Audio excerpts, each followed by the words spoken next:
नमस्कार मित्रांनो, कृषी विभागामार्फत महा-डी-बी-टी पोर्टलद्वारे विविध अशा योजनांचा आपल्याला लाभ मिळत असतो. तर याच कृषी विभागामार्फत महा-डी-बी-टी पोर्टलद्वारे टोकन यंत्र, तर या टोकन यंत्रासाठी अर्ज सुरू आहेत.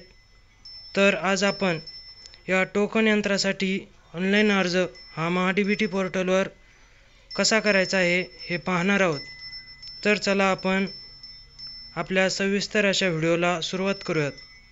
तर सर्वप्रथम आपल्याला या महा-डी-बी-टी पोर्टलच्या वेबसाईटवरती यायचे आहे. तसेच या वेबसाईटची लिंक आपल्या डिस्क्रिप्शन बॉक्समध्ये देखील देण्यात आली आहे. तेथूनही आपण या वेबसाईटवर येऊ शकता. व या वेबसाईटवरती आल्यावरती आपल्याला इथे 3 डॉट दिसत आहेत. तर या 3 डॉटवरती आपल्याला क्लिक करायचे आहे व इथे वरती स्क्रोल करून आपल्याला इथे डेस्कटॉप साईट दिसत आहे, यावरती क्लिक करायचे आहे. म्हणजे आपली जी काही वेबसाईट आहे ती डेस्कटॉप मोडवर राहील व आपल्याला फॉर्म भरताना अडचण येणार नाहीत. यानंतर आपल्याला वेबसाईटमध्ये थोडे वरती स्क्रोल करायचे आहे व इथे अर्जदार येथे लॉग इन करा.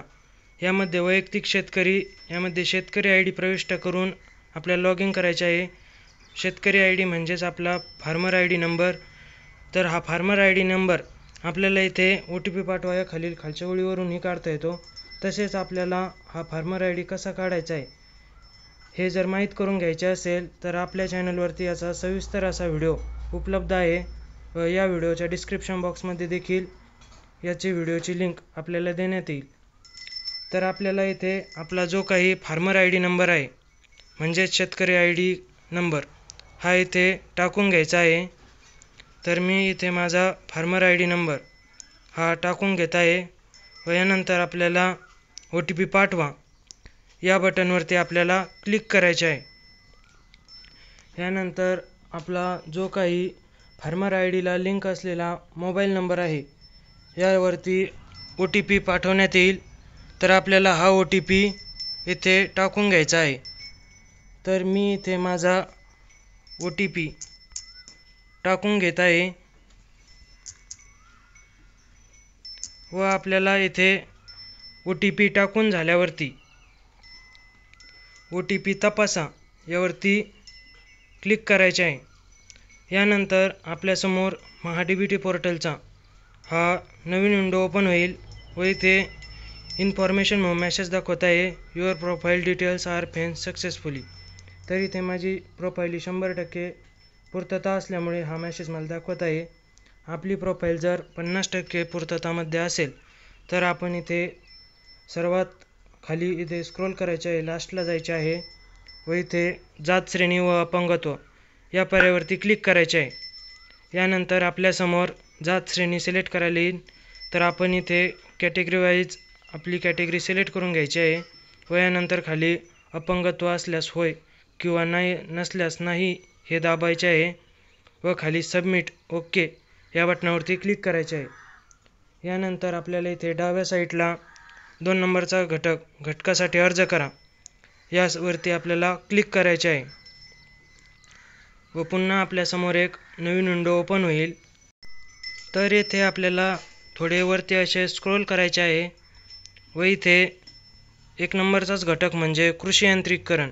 तर या कृषी यांत्रिकीकरण घटकासमोरील बाबी निवडा या पर्यायावरती आपल्याला क्लिक करायचे आहे व यानंतर आपल्यासमोर एक नवीन विंडो ओपन होईल. तर येथे कृषी यांत्रिकीकरणमधील हा नवीन विंडो ओपन झाला आहे. यामध्ये आपल्याला प्रथमच दाखवले आहे मुख्य घटक निवडा. तर यामध्ये 2 घटक आहेत, कृषी यंत्र अवजाराच्या खरेदीसाठी अर्थसहाय्य व भाडेतत्त्वावरील सेवा सुविधा केंद्र. तर यामधील आपल्याला पहिला घटक कृषी यंत्र अवजाराच्या खरेदीसाठी अर्थसहाय्य यावरती क्लिक करायचे आहे. यानंतर तपशीलवरती आपल्याला क्लिक करायचे आहे व येथे आपल्याला मनुष्यचलित अवजारे यावरती क्लिक करायचे आहे. यानंतर यंत्रसामग्री व अवजारे यामधील निवड करा यावरती क्लिक करायचे आहे व आपल्याला इथे खाली थोडे स्क्रोल केल्यावर टोकन यंत्र दाखवत आहे. तर आपल्याला या टोकन यंत्रावरती क्लिक करायचे आहे. यानंतर आपल्यासमोर खाली एक ऑप्शन आहे मशीन प्रकार निवडा.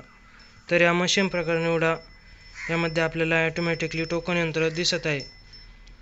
तर यानंतर आपल्याला खाली स्क्रोल करायचे आहे व इथे एक डिक्लेरेशन आहे की मी पूर्वसंमतीशिवाय कृषी यंत्र अवजाराची खरेदी करणार नाही.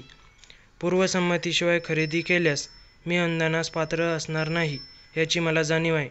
तर आपल्याला या डिक्लेरेशन बॉक्सवरती क्लिक करायचे आहे व खाली जतन करा हा ऑप्शन दाखवला आहे, यावरती आपल्याला क्लिक करून घ्यायचे आहे. आता बाब जतन झाल्यानंतर आपण पुन्हा मेन्यूवर आलो आहोत. तर इथे अर्ज सादर करा हा ऑप्शन दाखवत आहे. या ऑप्शनवरती आपल्याला क्लिक करायचे आहे.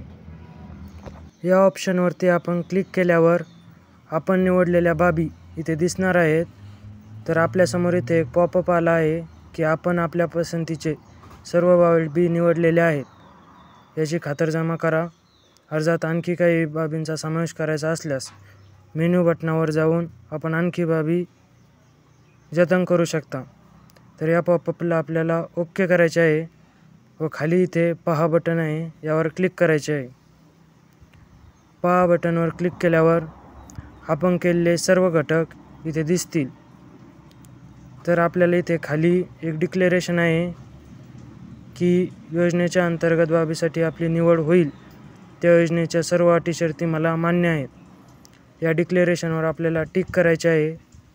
यापुढे आपल्याला अर्ज सादर करा या बटनवर क्लिक करायचे आहे व ज्यांना मेक पेमेंट ऑप्शन दाखवत आहे त्यांनी ₹23.60 पेमेंट करायचे आहे, कारण ते ह्या महाडीबीटी वेबसाईटवर पहिल्यांदाच आलेले असतील. तर आपण ते ₹23.60 पेमेंट करून घ्यायचे आहे व आपल्यालाही अर्ज सादर करा असा ऑप्शन येईल. तर मला इथे अर्ज सादर करा ऑप्शन दाखवत आहे. मी या ऑप्शनवर क्लिक करून घेत आहे. आता आपल्यासमोर एक पॉपअप येत आहे की आपला अर्ज सादर झाला आहे. अशाच प्रकारे नवनवीन माहिती जाणून घेण्यासाठी आपल्या चॅनलला सबस्क्राईब करा, लाईक करा आणि इतरही शेतकरी मित्रांपर्यंत हा व्हिडिओ पोहोच करा. धन्यवाद.